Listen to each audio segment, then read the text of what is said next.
صباح الخير عليكم مشاهدينا في حلقة جديدة من هذا الصباح. طبعا عودناكم في كل حلقة من برنامج هذا الصباح لازم اكو شيء مميز. ضيفتنا اليوم نجمة جميلة قدرت تخترق مجال السوشيال ميديا بفنها بأدائها بما يسمى بالميك اب ارتست بالموديل بالتفاصيل الأخرى، وراح تدخل لمجال الإعلام قريبا. إذا خلينا نقول للشمس صباح الخير عليك. صباح النور عليك وعلى كل متابعينا ومشاهدينا بالعراق، وأشكرك على المقدمة الرائعة نفسك. شمس أنت عايشة بدبي؟ نعم. صار من 2003. صح. يعني سنوات طويلة. أنت كثير. كنت طفلة. إذا العراق شفتي شيء بسيط من عنده. شلون شفتي بغداد اليوم؟ شفت بغداد، شفت بغداد يا روحي وريحة أمك، تفتح لي القصايد وأنا أمي، أنا المشتاق يا أبوي أنت أمي، شوقي الأخو الفرق أخي. طبعا هالبيت أني حطيته لآخر الحلقة، بس أنت هسه شفت الوقت مناسب إني أقوله. حلو. احنا دائما نخطط الاشياء، بس احيانا هي الامور هي تاخذنا، الاقدار هي تاخذنا، الاشياء هي تحكمنا وين نخليها. اذا راح نبلش وياك. انت عندك اكثر من مجال. اني حرت بشمس. شمس منو؟ أول شيء شمس الإنسانة. درست إذاعة وتلفزيون وتخرجت في دبي طبعا، وتخرجت منه من فترة قصيرة، وبالإضافة لهذا أنا موديل في قطر وميك اب ارتست. حلو. انت شلون تشوف الرجل بحياتها؟ الرجل أني بنظري أنظر له من منظورين. نعم. المنظور الأول أنه هو تقدر تسميه سند أو ظل أو ما شابه ذلك. المنظور الثاني هو بطارية أستمد منها قوتي، طاقتي الإيجابية، يشحنني مثل ما نقول إحنا بلغتنا العراقية. جميل. تتقبلين النقد؟ أي شور، أتقبل أي نقد كان إذا كان نقد بناء. أنت شلون تميزين هذا نقد بناء، هذا نقد هدام، هذا شنو؟ النقد البناء وايد في ناس ينتقدوني، ناس يحبوني، أعتبرها أنا نصيحة، ما أعتبرها نقد. ليش؟ لأنه ينتقدوني بيني وبينهم. يعني مثلا يرفع علي التليفون يقول لي شمس شيء غلط، أو مثلا يكتب لي على الدايركت مو قدام الناس. إذا قدام الناس أعتبره حقد مو نقد. أكو؟ بزيادة. غيرة؟ تقدر تقول. يعني إذا تكلمنا عن بعض الكلمات من ضمنها الكذب، شنو يمثل لك؟ أنا إنسانة ما أحب الكذب. أبد؟ أبدا لا، ما أحبه، بس ممكن إنه مرات أعتبره كذب المشروع، إنه مرات إذا في مشكلة يعني والمشكلة هذه أبي أحلها وحلها كان على كذبة، فإنه أكذب بالبداية بس بعدين أعترف. عندك يعني أنت صديقات مثلا بالوسط خارج الوسط عندك؟ صديقاتي المقربات تقدر تقول تعدهم على قد هذه الأصابع. المقربات، بس علاقات عامة شور أكيد. أكيد. راضية على نفسك؟ شور. شلون؟ أكيد.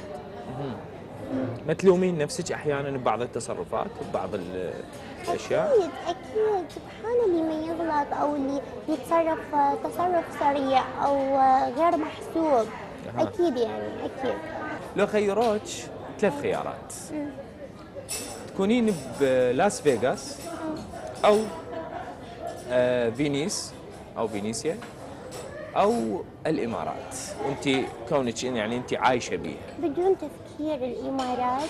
أنا الإمارات أعتبرها ديرتي الثانية، اللي تربيت فيها، اللي كبرت فيها، اللي درست فيها، فضلهم علي ما أنسى أكيد. والله يخلينا نشوف الإمارات وحكام الإمارات ويعم الأمن والسلام على كل بلادنا.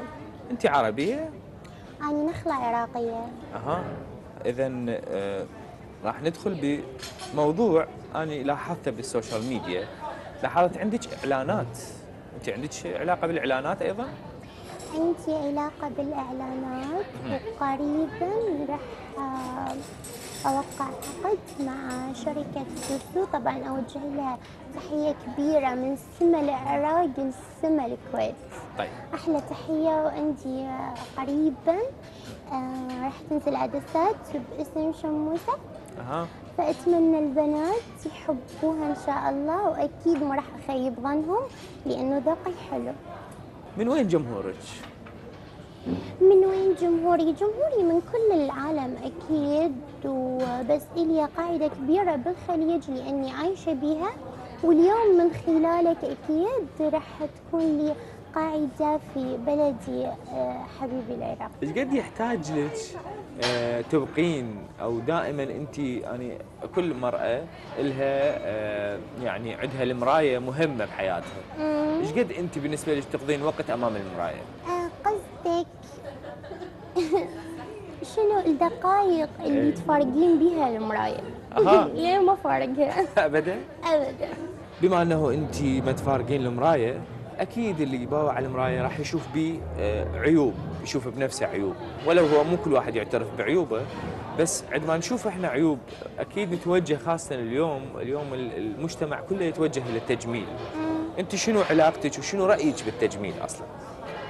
رأيي مع التجميل، أني قلبا وقالبا مع التجميل، سواء كان للرجل أو للمرأة. أصبح التجميل اليوم مو بس للمرأة، رجال كثير يسوون تجميل، ومع هذا أنا كثير إذا كان يحتاج، ليش لا؟ سويتي؟ سويت. شنو برأيك عامل الزمن اليوم؟ احنا بكل المجالات عامل الزمن هو جزء مهم من حياتنا، سواء توقيتاتنا بكل تفاصيلنا، انت شلون تتعاملين ويا عامل الزمن؟ تقدر تسميه عندي صراع مع الوقت. دائما أحب أنا أغلبه مو هو يغلبني. اها. تقدر تسميه صراع يعني. زين، طيب خلي نتكلم جد اكثر. أكيد. انت خنتي؟ خنت. شوف، دامي ما خنت وطني ولا خنت أهلي زين. ولا خنت نفسي، وما أسميها خيانة.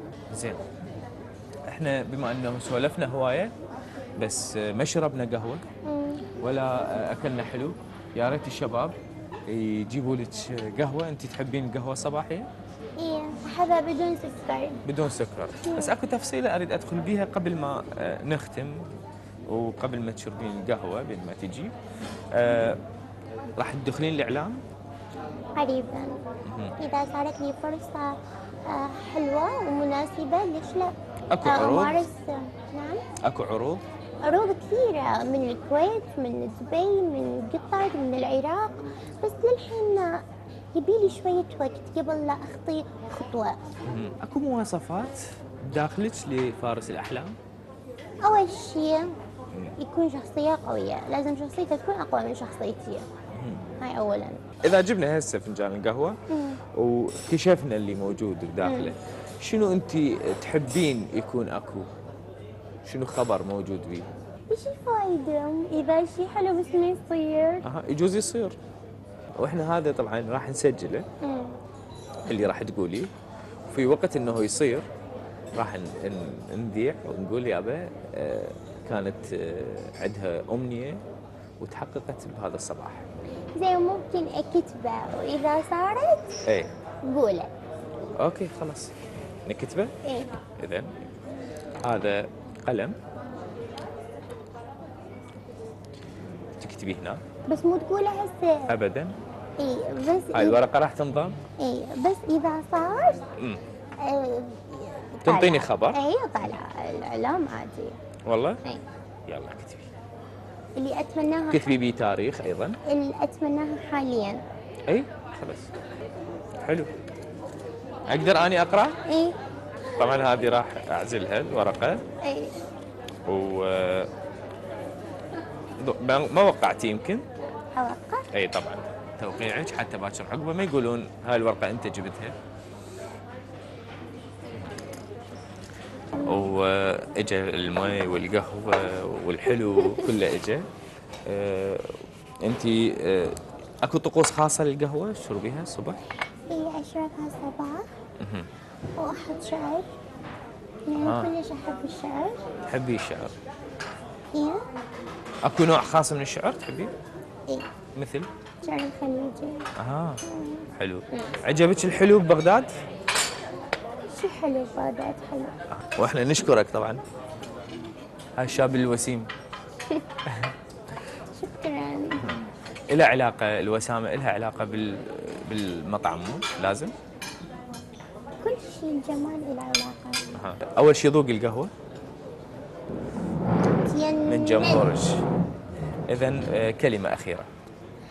أنا أشكرك كثير على الاستضافة الحلوة، وأشكرك الكادر بعد، وأشكرك صرت السبب في وجودي ببغداد حبيبتي.